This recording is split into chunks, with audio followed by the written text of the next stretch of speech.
My job is to hunt down new business, secure that customer relationship, and maintain the operations for facility maintenance.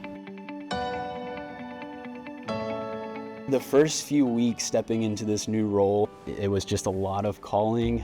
You're hunting new businesses every single day. And so I did a lot of research on these companies, just started calling on random executives and facilities managers and starting that relationship. When I landed my first customer, it was just the best feeling ever. The benefits of being an account executive, first, the potential here is so high. You got uncapped commission, so your earnings potential is exponential.